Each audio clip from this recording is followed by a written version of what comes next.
ওং নম ভগবতে বাসুদেবায় নম। রাধে রাধে। গীতার মূল্যায়নের আজকের ভিডিও, কিভাবে কর্ম করলে পাপ স্পর্শ করবে না, জানুন শ্রীকৃষ্ণের অমর বাণী। শ্রীমদ্ ভগবদ্গীতার পঞ্চম অধ্যায়ে 11 নম্বর শ্লোক থেকে জানব। 11 নম্বর শ্লোক সংস্কৃতে বলা হয়েছে, কায়েন মনসা বুদ্ধা কেবলই ইন্দ্রিয় ঐরপি যোগিন কর্ম কুর্বন্তি সঙ্গ ত্যক্তাত্ম শুদ্ধয়ে। এর অনুবাদ হল, আত্মশুদ্ধির জন্যই কেবল যোগীরা কর্মফলের আসক্তি ত্যাগ করে দেহ, মন, বুদ্ধি এমনকি ইন্দ্রিয়ের দ্বারাও কর্ম করে থাকেন। এই শ্লোকের তাৎপর্য হল, কৃষ্ণ ভাবনায় উদ্বুদ্ধ হয়ে ভগবান শ্রীকৃষ্ণের ইন্দ্রিয় তৃপ্তি সাধন করার জন্য শরীর, মন, বুদ্ধি অথবা এমনকি ইন্দ্রিয়ের দ্বারাও অনুষ্ঠিত যে কোনো কর্ম জড়জাগতিক কলুষ থেকে মুক্ত হয়। কৃষ্ণ ভাবনাময় কর্মের কোনো জড় প্রতিক্রিয়া হয় না। তাই কৃষ্ণ ভাবনাময় কর্ম করার ফলে অনায়াসে সদাচার সাধিত হয়। ভক্তিরা সমৃত সিন্ধু গ্রন্থে শ্রীরূপ গোস্বামী তার বর্ণনা করে বলেছেন, যিনি শরীর, মন, বুদ্ধি ও বাণী দিয়ে ভগবান শ্রীকৃষ্ণের সেবা করেন, এই জড়জগতের অবস্থান করলেও এবং এমনকি তথাকথিত জড়জাগতিক কর্মে ব্যাপৃত থাকলেও তিনি মুক্ত পুরুষ। তার কোনো রকম মিথ্যা অহংকার নেই এবং তিনি কখনোই মনে করেন না তার দেহটিই হচ্ছে তার স্বরূপ অথবা তিনি তার দেহটির মালিক। তিনি জানেন যে তার দেহটি তার স্বরূপ নয় এবং তার দেহটি তার সম্পত্তি নয়। তিনি শ্রীকৃষ্ণের এবং তার দেহটিও শ্রীকৃষ্ণের। যখন তিনি তার দেহ, মন, বুদ্ধি, বাণী, জীবন, ধন আদি সবই ভগবান শ্রীকৃষ্ণের সেবায় নিবেদন করেন, তৎক্ষণাৎ তিনি সর্বতোভাবে কৃষ্ণগত পান হয়ে যান। কৃষ্ণ ভাবনাময় তন্ময় থাকার ফলে তিনি জড়দেহটিকে নিজের স্বরূপ বলে মনে করার মিথ্যা অহংকার থেকে সম্পূর্ণরূপে মুক্ত হন। এটি কৃষ্ণ ভাবামৃতের পূর্ণ বিকশিত অবস্থা। এই শ্লোকের অপর একটি অনুবাদ হল, কর্মযোগীর আসক্তি ত্যাগ করে শুধুমাত্র মমতারহিত ইন্দ্রিয়, শরীর, মন, বুদ্ধি সহযোগে অন্তঃকরণের শুদ্ধির জন্যই কর্ম করেন। এই শ্লোকের ব্যাখ্যা হল, যোগিন অর্থাৎ এখানে যোগিন পদটি কর্মযোগীর জন্য ব্যবহৃত হয়েছে। যে যোগী ভগবত অর্পণ বুদ্ধিতে কর্ম করেন তাকে ভক্তিযোগী বলা হয়। কিন্তু যে যোগী শুধু সংসারের সেবার জন্য নিষ্কামভাবে কর্ম করে তাকে কর্মযোগী বলা হয়।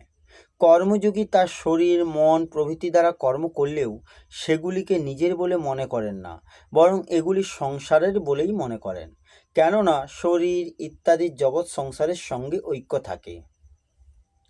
কায়েন মনসা বুদ্ধা কেবলই ইন্দ্রিয় ঐরপি অর্থাৎ যে শরীর, ইন্দ্রিয়, মন, বুদ্ধিকে সাধারণ মানুষ নিজের বলে মনে করে, প্রকৃতপক্ষে সেগুলি কোনোভাবেই তার নিজের নয়। সে এগুলো প্রাপ্ত হয়েছে এবং এগুলি তাকে ছেড়ে চলে যাবে। তাই এগুলিকে নিজের বলে মনে করা সম্পূর্ণ ভুল। জগতের সঙ্গে এতগুলি স্বতঃসিদ্ধ ঐক্য থাকে। বিচার করলে দেখা যায় যে শরীর ইত্যাদি বস্তু কোনো প্রকারেই নিজের নয়।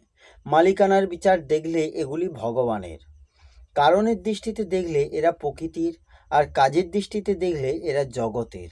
এইরূপ যে কোনোভাবেই এগুলিকে নিজের বলে মনে করা, এগুলিতে মমত্ব রাখা ভুল। সর্বতোভাবে মমত্ব দূর করার জন্য এখানে কেবলই পদটি প্রযুক্ত হয়েছে। কেবলই পদটি এখানে বহু বচনে ব্যবহৃত হওয়ায় ইন্দ্রিয়গুলির বিশেষণ বুঝতে হবে। কিন্তু শুধু ইন্দ্রিয়গুলি থেকে মমত্ব দূর করার জন্যই বলা হয়েছে, শরীর, মন, বুদ্ধি ইত্যাদি থেকে দূর করার জন্য বলা হয়নি। এরকম সম্ভবপর নয়। শরীর ইত্যাদির সম্পর্ক সমগ্র সমষ্টি সংসারের সঙ্গে। ব্যষ্টি কখনো সমষ্টি থেকে পৃথক হতে পারে না। সেই জন্য ব্যষ্টির সঙ্গে সম্পর্ক স্থাপন করলে সমষ্টির সঙ্গে স্বাভাবিকভাবে সম্বন্ধ স্থাপিত হয়। যেমন একটি মেয়ের সঙ্গে বিবাহ হলে অর্থাৎ সম্পর্ক স্থাপিত হলে শাশুড়ি, শ্বশুর ইত্যাদি শ্বশুরবাড়ির সমস্ত আত্মীয়ের সঙ্গেই আপনা আপনি সম্বন্ধ হয়, তেমনি জগৎ সংসারে কোনো বস্তুর সঙ্গে সম্পর্ক স্থাপন করলে, অর্থাৎ সেটিকে নিজের বলে মেনে নিলে সমস্ত সংসারের সঙ্গে সতই সম্পর্ক স্থাপিত হয়। সুতরাং কেবলই পদটি শরীর, ইন্দ্রিয়, মন, বুদ্ধি প্রভৃতি সমস্ত বস্তু থেকেই মমত্ব দূর করার প্রেরণা প্রদান করেন। প্রকৃতপক্ষে কর্তা স্বয়ং নির্মম হওয়া প্রয়োজন। যদি কর্তা স্বয়ং নির্মম হন, তাহলে তার শরীর, ইন্দ্রিয়, মন, বুদ্ধি ইত্যাদি থেকে মমত্ববোধ সর্বতভাবে দূর হয়। কারণ প্রকৃতপক্ষে শরীর, ইন্দ্রিয় ইত্যাদি স্বরূপ থেকে সর্বতভাবে পৃথক। সুতরাং এতে মমত্ববোধ শুধু মেনে নেওয়া হয়েছে, বাস্তবে নেই। কর্মযোগ সাধনায় ফলেচ্ছা ত্যাগই প্রধান। সাধারণ ব্যক্তি ফলপ্রাপ্তির আশায় কর্ম করে, কিন্তু কর্মযোগী ফলাসক্তি দূর করার জন্য কর্ম করেন। কিন্তু যিনি শরীর, ইন্দ্রিয়, মন, বুদ্ধি, প্রাণ ইত্যাদিকে নিজের বলে মনে করেন, তিনি ফলেচ্ছা ত্যাগ করতেই পারেন না। কারণ তার মনোভাব হয় যে শরীর ইত্যাদি তার নিজের, তখন তার দ্বারা কৃত কর্মের ফলও তারই প্রাপ্য। এইভাবে শরীর ইত্যাদিকে নিজের বলে মনে করলে সতই ফলাকাঙ্ক্ষা জন্মায়। তাই ফলাকাঙ্ক্ষা দূর করার জন্য শরীর ইত্যাদিকে কখনো নিজের বলে মনে না করা অবশ্য কর্তব্য। কেবলই পদের তাৎপর্য হচ্ছে এই যে, যেমন বর্ষা বা মেঘ জল বর্ষণ করে, তাতে লোকের উপকার হয়, কিন্তু তার মধ্যে এই ভাব থাকে না যে আমি বর্ষা, আমার জন্য অন্যের হিত হবে, অন্যের সুখ হবে। এরূপ ইন্দ্রিয়গুলির দ্বারা যে হিতকর্ম হয়, তাতে কোনো অহংভাব যেন প্রকাশ না পায়। কিন্তু শরীর, মন, বুদ্ধি ইন্দ্রিয়ের দ্বারা ব্যক্তির বিশেষের কোনো অভীষ্ট সিদ্ধ হলে বা কারোর মনস্কামনা পূর্ণ হলে যদি নিজের মনে প্রসন্নতা আসে, তবে মন, বুদ্ধি ইত্যাদিতে আসক্তি শূন্যতা থাকে না, বরং তার সঙ্গে সম্পর্ক স্থাপিত হয়, মমত্ববোধ জন্মায়। সঙ্গং ত্যাক্তাত্ম শুদ্ধয়ে, অর্থাৎ সাধারণত মল, বিক্ষেপ এবং আবরণ দূর করার হওয়াকেই অন্তঃকরণের শুদ্ধি বলে মনে করা হয়। কিন্তু বাস্তবিক অন্তঃকরণ শুদ্ধি তখনই হয় যখন শরীর, ইন্দ্রিয়, মন, বুদ্ধি থেকে মমত্ববোধ সর্বতভাবে দূর হয়। শরীর ইত্যাদি কখনো বলে না যে আমরা তোমার বা তুমি আমাদের, আমরাই তাদের নিজের বলে মনে করি। এগুলি নিজের বলে মনে করাই অশুদ্ধি। অতএব শরীরাদির প্রতি অহংভাব, মমত্ব ইত্যাদি কাল্পনিক সম্পর্কের সর্বদা অভাবকেই আত্মশুদ্ধি বলা হয়।